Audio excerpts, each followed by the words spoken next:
teenagers stop at a red light to see a girl staring at them for a reason they could have never expected. Sometimes when you drive around a place and stop at a red light, you tend to look around at other people inside their cars. Similarly, two young men were going to pick up a friend from work when a girl in a car next to them immediately caught their attention. The woman was pretty, and Zach and Michael, two teenagers, were both checking her out. Little did they know that this pretty woman was in trouble. If these two teenagers didn't trust their strong gut feeling about what they saw, this story would have a tragic end. It's truly unbelievable how one look can save a person's life.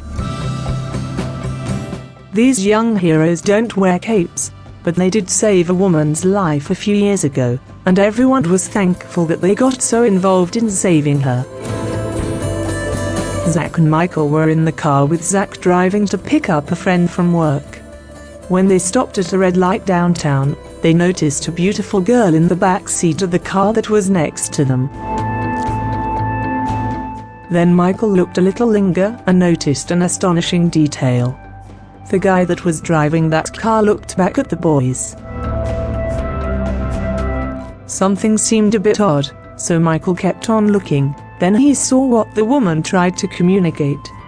The woman made eye contact with Michael, and her face was trying to tell them something.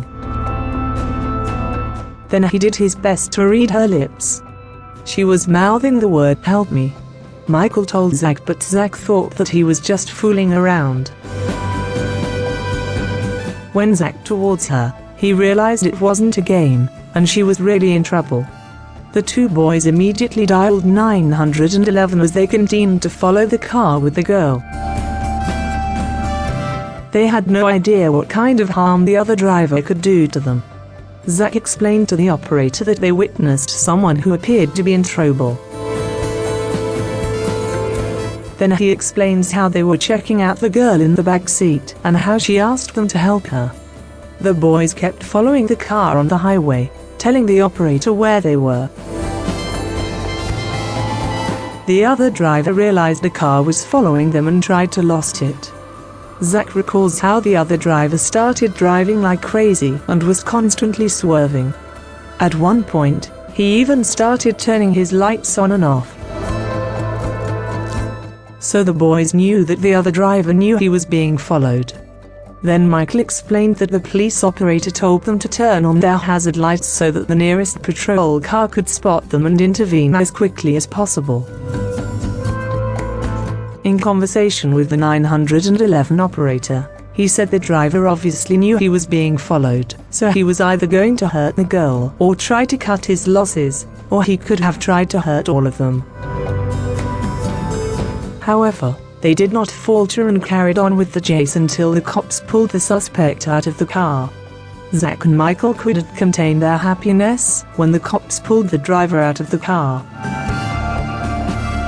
As the cops chased to catch and restrain the suspect, Zach's excitement about it can be heard over the call.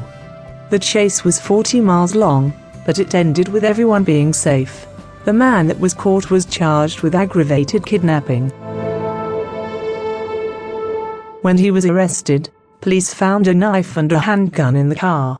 The young woman was struck over the head and forced to get into her car in the back seat, while the man kept her at gunpoint. The man did not know the woman before the incident, but how did it even start? It was 11 p.m. when the girl leaving Young Professionals networking party from downtown when a man approached her from behind and hit her 3 times in the head. She believes he used the handgun for that. Then he forced her into her own car and threw her cell phone out of the window. After the rescue mission, the teens were hailed as heroes. The girl quickly got out of the car she was being held trapped in and ran to the boys to hug and thank them for saving her life. Zach later said in an interview that he would like to stay in contact with the woman, but would do that after the investigation and the court case ends so that he won't interfere with them. When asked if they considered themselves heroes given how quickly they acted, Michael said, "You don't always need the cape to be a hero, you just have to be yourself and just respond." Zach said that the girl was crying and hugging them because she was beyond grateful, and given the situation, who wouldn't be? People who read the news of this rescue mission congratulated the boys for acting so fast and dialing the emergency contact. Who knows what could have happened to the girl if the boys were in it there.